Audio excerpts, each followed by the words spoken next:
नमस्कार और स्वागत है। आज हम एक खास दस्तावेज को जरा गहराई से देखने वाले हैं। नमस्कार। ये एक हीट एक्सचेंजर के शटडाउन के लिए तैयार किया गया वर्क स्कोप है। शीर्षक है heat exchanger work scope for shutdown. इसमें जुबैर अहमद जो प्लानिंग इंजीनियर हैं और सोनू सिंह रिफाइनरी का भी जिक्र है। हाँ, नमस्कार।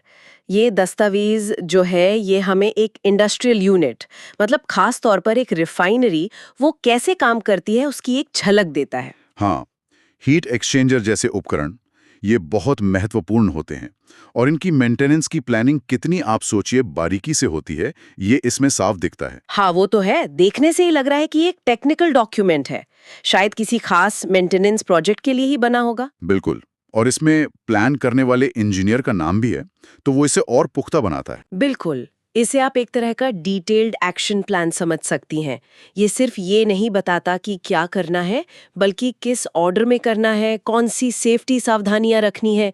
मतलब ये पूरी प्रक्रिया की बैकबोन है। तो आज हमारी कोशिश यही रहेगी कि इस डॉक्यूमेंट में जो पूरी प्रक्रिया दी है, उसे परत दर परत समझें। मतलब शटडाउन की तैयारी से लेकर काम पूरा होने तक। और फिर उपकरण को वापस चालू करने तक भी। हाँ, आखिर एक हीट एक्सचेंजर के रखरखाव में असल में क्या-क्या शामिल होता है। और ये समझना इसलिए भी जरूरी है क्योंकि इसी तरह की जो प्रक्रियाएं होती हैं वो किसी भी बड़े प्लांट को सेफ और एफिशिएंट चलाती हैं। ये सिर्फ एक पुर्जा ठीक करना नहीं है, ये पूरे सिस्टम की सेहत बनाए रखना है। सही कहा। तो फिर देर किस बात की, चलिए इस प्रक्रिया की तह तक चलते हैं। ये देखना वाकई दिलचस्प होगा कि सतह के नीचे क्या है। दस्तावेज की शुरुआत होती है कुछ तैयारी के कामों से। जाहिर है किसी भी बड़े काम से पहले तैयारी तो जरूरी है ही। तो सबसे पहले क्या कदम उठाए जाते हैं? हाँ, मतलब प्रक्रिया हमेशा सेफ्टी और एक्सेस मतलब पहुंच उसे सुनिश्चित करने से शुरू होती है। दस्तावेज सबसे पहले कहता है कि जरूरत पड़ने पर स्कैफोल्डिंग यानी मचान वो बनाया जाए। अच्छा। अगर एक्सचेंजर ऐसी जगह है जहां पहुंचना मुश्किल है तो सुरक्षित काम के लिए एक मजबूत प्लेटफॉर्म बनाना वो पहला कदम है। राइट। इसके बाद अगर उपकरण पर गर्मी रोकने वाला इंसुलेशन लगा है तो उसे हटाया जाता है ताकि उपकरण तक सीधे पहुंचा जा सके। अच्छा, मतलब पहले काम करने की जगह को सेफ और एक्सेसिबल बनाना। इसके बाद उपकरण की पहचान और टैगिंग का जिक्र है। एक बड़े प्लांट में ये इतना जरूरी क्यों हो जाता है? ये एक बहुत ही महत्वपूर्ण कदम है। इसे बिल्कुल नजरअंदाज नहीं किया जा सकता। जरा सोचिए, एक बड़े प्लांट में एक जैसे दिखने वाले कितने सारे उपकरण हो सकते हैं। हाँ, बिल्कुल। तो स्पष्ट पहचान और टैगिंग ये पक्का करती है कि मेंटेनेंस टीम ठीक उसी इक्विपमेंट पर काम कर रही है जिसके लिए ये प्लान बना है। इससे वो भयानक गलती नहीं होगी कि किसी गलत उपकरण पर काम शुरू कर दिया। वो सेफ्टी और प्रोडक्शन दोनों के लिए खतरनाक हो सकता है। समझ गया। मतलब सही निशाना लगाना बहुत जरूरी है। अच्छा, फिर आता है सभी बोल्टों पर डी रस्टिंग सॉल्वेंट लगाना। ये तो सुनने में सीधा लगता है ताकि बोल्ट आसानी से खुल जाए। हाँ, लगता तो सीधा है, लेकिन ये अक्सर काफी टाइम बचा सकता है और नुकसान से भी बचाता है। खासकर पुराने उपकरण या जो लंबे टाइम से बंद पड़े हों, उनके बोल्ट जंग लगने से या फिर टेम्परेचर के उतार चढ़ाव से बुरी तरह जाम हो सकते हैं। अच्छा। तो डीरस्टिंग सॉल्वेंट लगाने से न सिर्फ उन्हें खोलना आसान होता है, बल्कि बोल्ट टूटने का या उसे खोलते समय उपकरण के फ्लैंज को नुकसान पहुंचने का खतरा भी कम हो जाता है। कभी-कभी तो यही जाम हुए बोल्ट सबसे बड़ी सिरदर्दी बन जाते हैं। अरे वाह, छोटी सी लगने वाली चीज भी कितनी महत्वपूर्ण हो सकती है। अच्छा, फिर ब्लाइंड स्वेंट स्पेड्स की व्यवस्था और हाइड्रो टेस्टिंग की तैयारी का जिक्र है। ये ब्लाइंड्स क्या बला हैं? ब्लाइंड्स या स्पेड्स ये असल में मेटल की मोटी ठोस प्लेटें होती हैं। इन्हें पाइपलाइन में दो फ्लैंज के बीच में डाला जाता है। इनका मकसद होता है उस उपकरण को जिस पर काम होना है उसे पाइपिंग सिस्टम के बाकी हिस्सों से पूरी तरह से मतलब बिल्कुल अलग कर देना, जैसे एक अस्थाई दीवार खड़ी कर दी हो। ओके। इससे ये पक्का होता है कि काम के दौरान कोई भी लिक्विड या गैस गलती से भी उपकरण के अंदर ना आ सके। ठीक है। और हाइड्रो टेस्टिंग की तैयारी में ये पक्का करना होता है कि ये ब्लाइंड्स सही जगह पर लगाने के लिए मौजूद है और हाइड्रो टेस्ट के दौरान दबाव बनाए रखने के लिए जिन जगहों को शायद अस्थायी रूप से बंद करने की जरूरत पड़े, जैसे वेल्डेड प्लग से, उनकी पहचान कर ली गई है। तो ये ब्लाइंड्स एक तरह से पाइपलाइन में एक मजबूत दरवाजा बंद करने जैसे हैं, ताकि अंदर एक सेफ माहौल बन सके। अच्छा, और अगर जरूरत हो तो अस्थायी सपोर्ट बनाना, इसका क्या मतलब हुआ? मान लीजिए जब आप हीट एक्सचेंजर के भारी हिस्से जैसे उसका चैनल कवर होता है, बॉनेट या उससे जुड़ी मोटी पाइपलाइन हटाते हैं, हाँ। तो बाकी जो हिस्से बचे हैं उनका वजन असंतुलित हो सकता है या पाइपलाइन बिना सहारे के लटक सकती है। इसलिए स्टेबिलिटी बनाए रखने के लिए और किसी भी हिस्से को अपने वजन से गिरने या डैमेज होने से बचाने के लिए जरूरत के हिसाब से टेम्पररी स्टील के सपोर्ट स्ट्रक्चर लगाए जाते हैं। ठीक है, तो ये सारी तैयारी ये पक्का करती है कि काम सेफ तरीके से और व्यवस्थित रूप से शुरू हो सके। अब जब सब तैयार है तो एक्चुअल शटडाउन में क्या कदम उठाए जाते हैं? दस्तावेज सबसे पहले कहता है कि जरूरी ब्लाइंड्स लगाए जाएं। बिल्कुल, तैयारी में व्यवस्था की बात थी।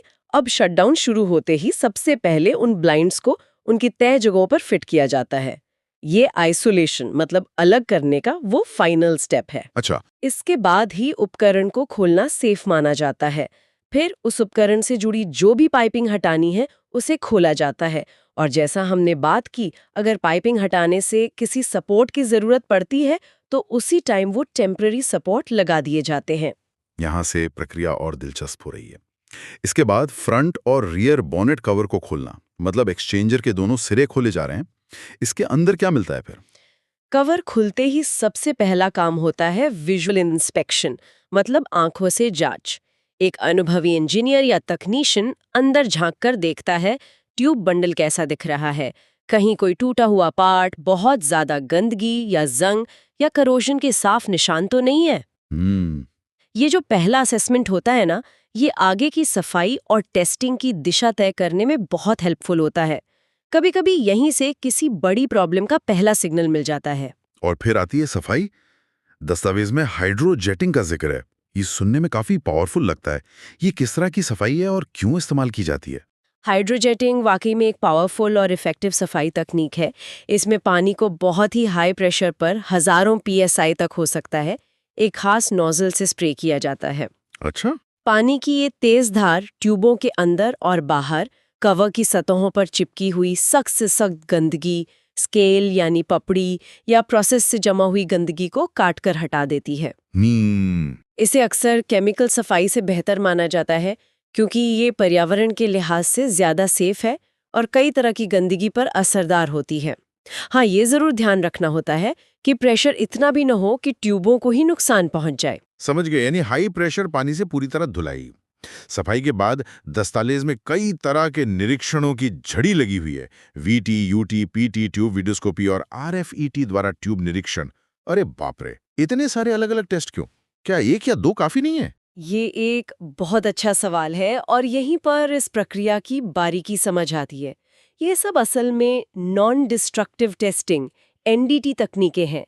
मतलब इनका मकसद है उपकरण को बिना कोई नुकसान पहुंचाए उसकी अंदरूनी सेहत का पता लगाना। अच्छा, NDT। हाँ, हर टेस्ट की अपनी खासियत है और वो अलग तरह की कमियों को पकड़ता है। जैसे VT विजुअल टेस्टिंग, वो तो वही है जो कवर खोलने के बाद आंखों से देखना, लेकिन ये सफाई के बाद और ध्यान से किया जाता है। ठीक। UT अल्ट्रासोनिक टेस्टिंग, ये साउंड वेव्स का इस्तेमाल करके ट्यूब की दीवार की मोटाई मापता है। इससे पता चलता है कि कहीं करोजन या इरोजन से ट्यूब पतली तो नहीं हो गई। ये अंदरूनी डिफेक्ट्स जैसे दरारें भी पता लगा सकता है। PT पेनिट्रेंट टेस्टिंग, ये सतह पर मौजूद बहुत बारीक दरारों मतलब सरफेस क्रैक्स को खोजने में माहिर है, जिन्हें नंगी आंखों से देखना मुश्किल होता है। खासकर वेल्डिंग वाले जोड़ों के पास इसकी जरूरत पड़ती है। इसमें एक रंगीन या फ्लोरेसेंट डाई दरारों में घुस जाती है और बाद में डेवलपर लगाने पर साफ दिखती है। अच्छा। फिर ट्यूब वीडियोस्कोपी, इसमें एक पतली लचीली ट्यूब पर लगे छोटे कैमरे को ट्यूब के अंदर डाला जाता है।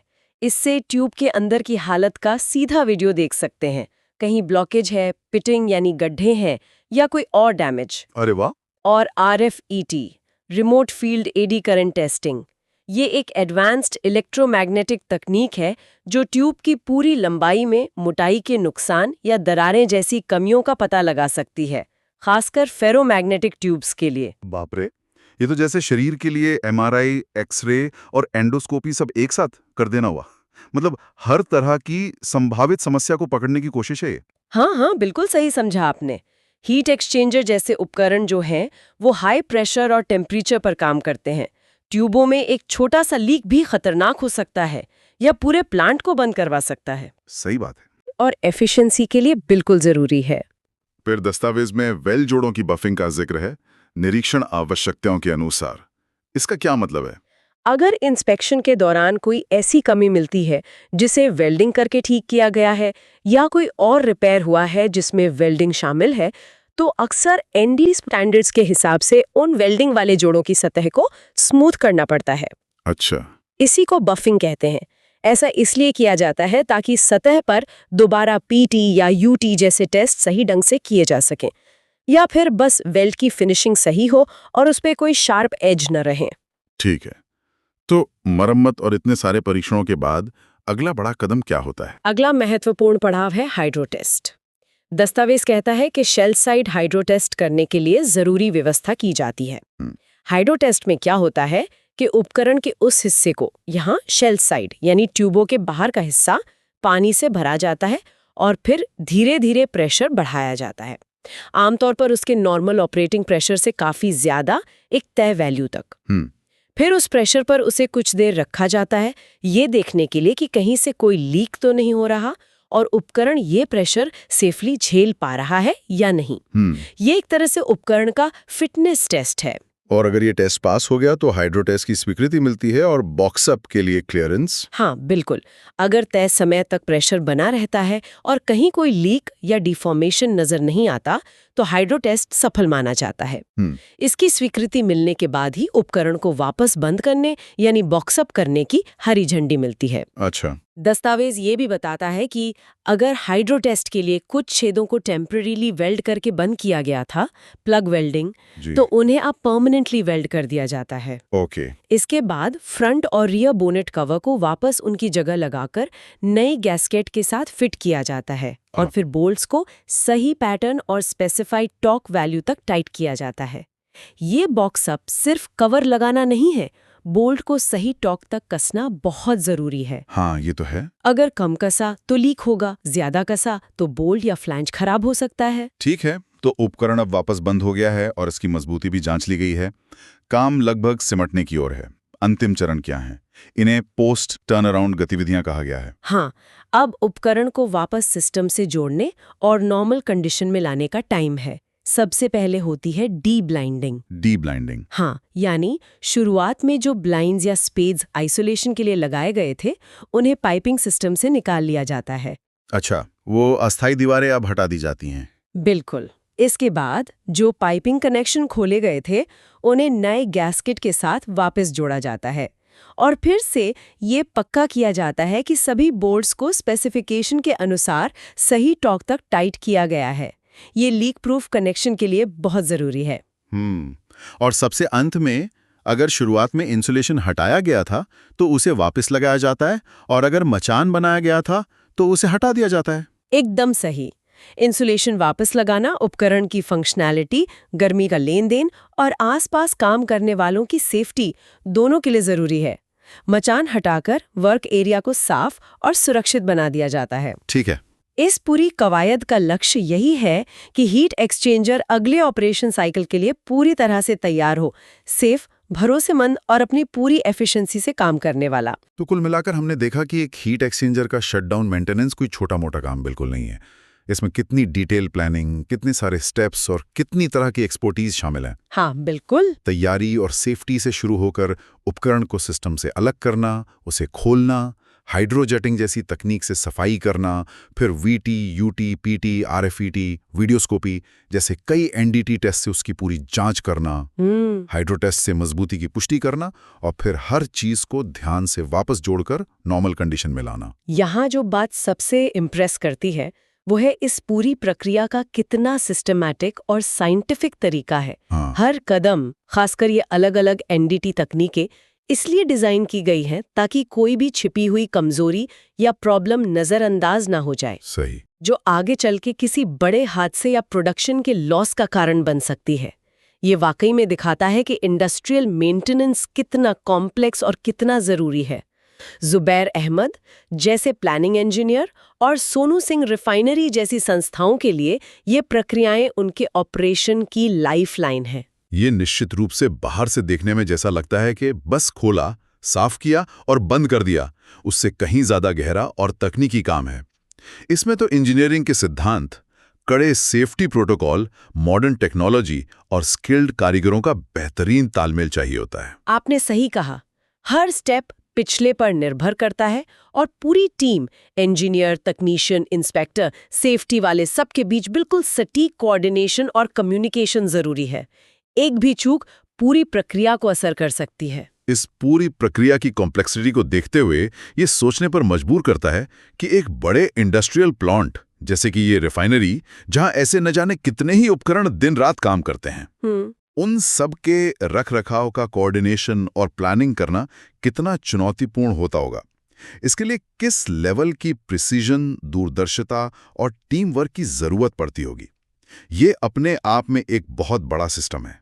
ये वाकई एक सोचने वाला सवाल है जो इस तरह के ऑपरेशंस के स्केल और उनकी जटिलता को दिखाता है। इस गहरी और जानकारी भरी चर्चा के लिए आपका बहुत बहुत धन्यवाद। धन्यवाद। और हमारे श्रोताओं का भी हमारे साथ इस तकनीकी यात्रा में शामिल होने के लिए धन्यवाद।